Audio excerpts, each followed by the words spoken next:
Hi, good day. We are here to present our system. In this demo, we'll show you how it works and how it can help learners improve their skills. So sit back, watch, listen, and learn with us.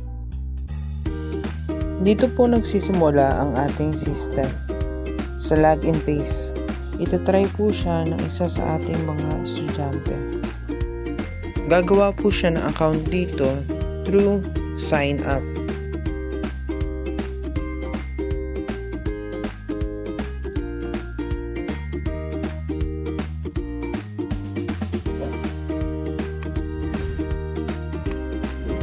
Dito ay tapos niya nang i-input ang kanyang personal details. Dito po ay pipili siya ng avatar kung ano ang gusto niya.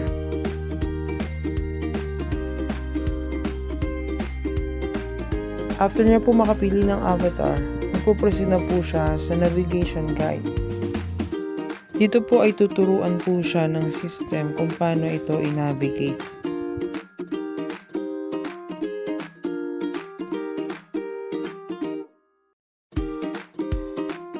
After po siya turuan i-navigate, dahil nga po siya ay first time user, siya po muna ay mag-proceed sa assessment, sa ating pre-assessment. Dito po ay mapagdadaanan niya ang vocabulary, grammar, comprehension, reading and writing assessment.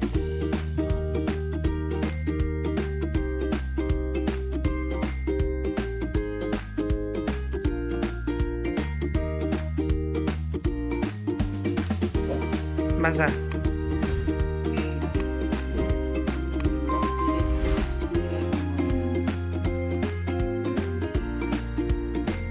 Basa.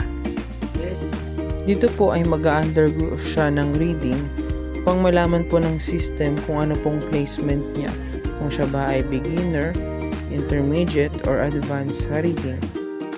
Dito po makikita natin ang mga highlighted words. Ang red po ay ang kanyang mga namaling words. Ang green naman po ay ang kanyang mga natamang words na pagbasa. Ang yellow naman po is yung currently na pinapabasa po sa kanya na sentence.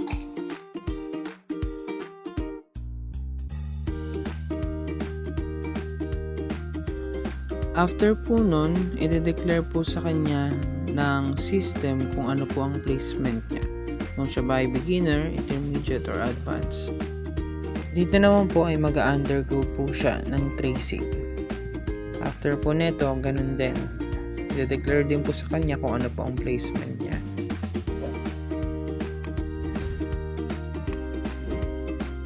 After po niya, mapupunta po siya sa student dashboard, kung saan dito niya po makikita ang kanyang profile, ang kanyang percentage sa reading, tsaka sa writing.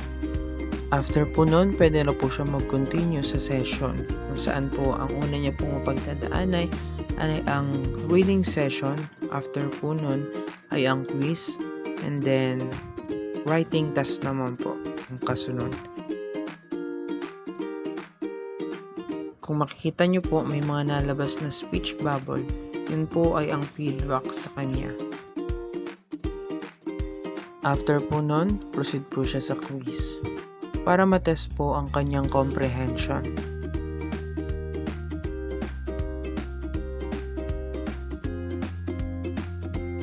Dito po ay mag-proceed na po siya sa writing task.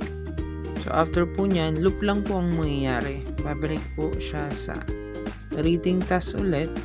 Sa ibang story naman po, quiz at writing po ulit. Hanggang sa matapos po yung 30 minutes na kailangan po nilang ma-reach. After po ng 30 minutes ng kanilang session, pwede po nilang i-take ang ating mga bonus round. Meron po tayong Type Master at Spelling Master. Pwede din naman po hindi na nila i-take ang ating mga bonus round at diretso na po siya sa log out. Yun lang po. Salamat sa panonood.